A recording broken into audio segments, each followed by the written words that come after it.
तर मित्रमैत्रिणींनो, तुम्ही पाहत असाल की मी आज मार्कडवाडी या ठिकाणी आलेली आहे आणि या ठिकाणी कार्यक्रम आपण थोडं गावकऱ्यांशी बोलूया. आता काय म्हणणं आहे त्यांचं बघूया.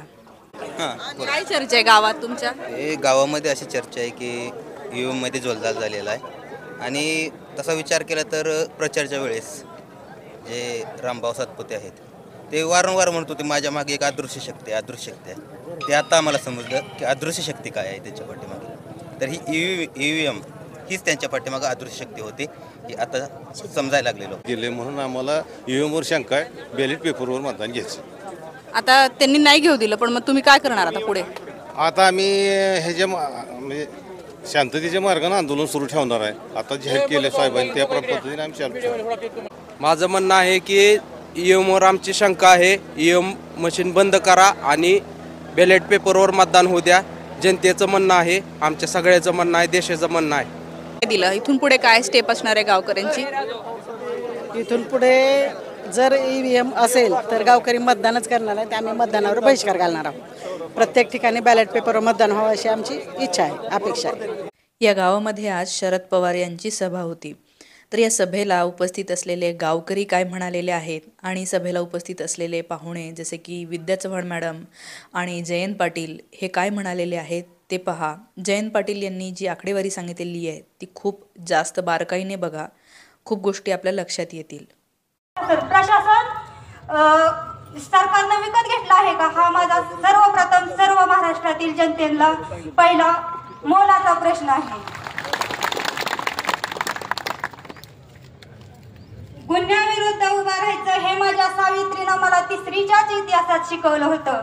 लाडक्या बहिणीचा मुद्दा समोर करून तुम्ही आमच्या अहिल्याचा अपमान करत आहे. आमच्या गावाने बॅलेट पेपरवर मतदान घ्यायचं ठरवलं. ईव्हीएम मध्ये काहीतरी घोटाळा आहे असं वाटायचं प्रत्येकाला, म्हणून सर्वांनी ठरवलं की बॅलेट पेपरवर मतदान घ्यायचं. हा आमचा हक्क आहे, तो आम्हाला मिळालाच पाहिजे असं मला वाटतं.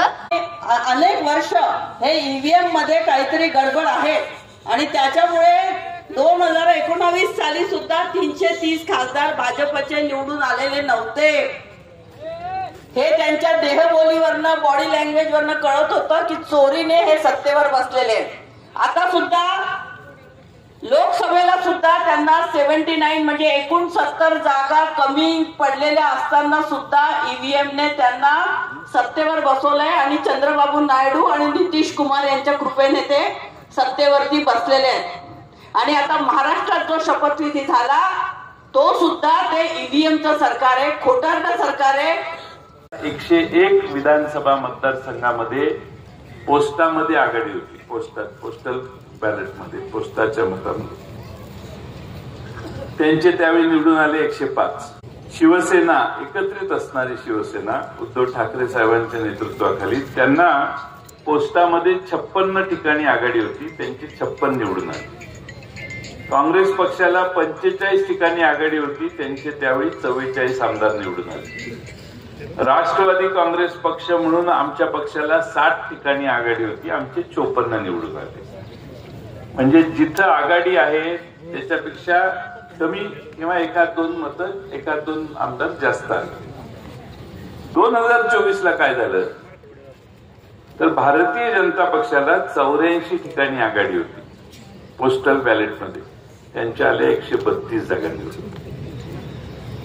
एकनाथ शिंदे साहेबांच्या पक्षाला 29 ठिकाणी आघाडी होती, त्यांच्या आल्या 57 जागा निवडून. अजित पवारांच्या पक्षाला 24 ठिकाणी आघाडी होती, त्यांच्या आल्या 41 ठिकाणी जागा निवडून. म्हणजे काय की या निवडणुकीत ट्रेंड असा होता की पोस्टाच्या मतापेक्षा जास्त आमदार निवडून येतात, असा ट्रेंड ह्या 3 पक्षाच्या बाबतीत होता. मग उरलेल्या 3 पक्षाचं काय झालं? काँग्रेस पक्षाला 56 ठिकाणी आघाडी होती, त्यांच्या 16 ठिकाणीच आमदार निवडून आले, त्यांना नियम वेगळा. आमच्या राष्ट्रवादी काँग्रेस पक्षाला 40 ठिकाणी आघाडी होती, आमच्या 10च निवडून आले. उद्धव ठाकरे साहेबांच्या पक्षाला 37 ठिकाणी पोस्टल बॅलेटमध्ये आघाडी होती, आमच्या 20च निवडून आले, त्यांच्या 20च निवडून आले. म्हणजे काय तर पोस्टल बॅलेटचा ट्रेंड त्यांच्यासाठी योग्य ठरला, चढा ठरला.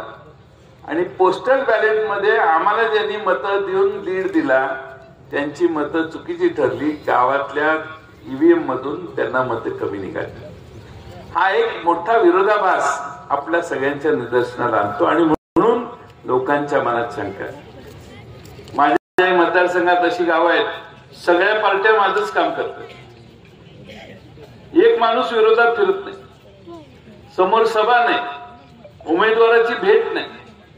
त्या ठिकाणी एकत्रितपणानं आमच्याच पार्टीतले 2 गट असतील तर दोन्ही गट आमचंच काम करतात. गाव पूर्ण मायनस. 2000 मताचं लीड देणारं गाव 700 मतानं मायनस. डॉक्टर बाबासाहेब आंबेडकरांचा मी गेल्या 200 दिवस बघतोय तिथे खासदार देशाच्या अनेक राज्याचे आवाज भेटतात ती दुसरी काही चर्चा करत नाही, तुमच्या गावाची चर्चा करतात आणि विचारतात की हे गाव आहे. परंतु ज्या 1400 लोकांनी मला मतदान केलं ते तुम्ही अफिडेव्हिट करणार आहे का? सगळं गाव हात वर करून सांगा. तर हे असं सगळं होतं. या गावाला जाऊन मला फार फार बरं वाटलं, खूप चांगलं वाटलं. इथल्या लोकांशी बोलून या लोकांमध्ये प्रचंड ऊर्जा होती. यांना प्रचंड चांगली कन्व्हिक्शन होती की आपण हे कशासाठी करतोय, लोकशाही वाचवण्यासाठी करतोय. मार्कडवाडीने घालून दिलेल्या या आदर्शावर बघूया आता महाराष्ट्रामध्ये नेमकं काय होतं. खरोखर बॅलेट पेपरवरच इथून पुढचं सगळं मतदान झालं पाहिजे असं मला वाटतं. तुम्हाला काय वाटतं? कमेंट करून मला नक्की सांगा.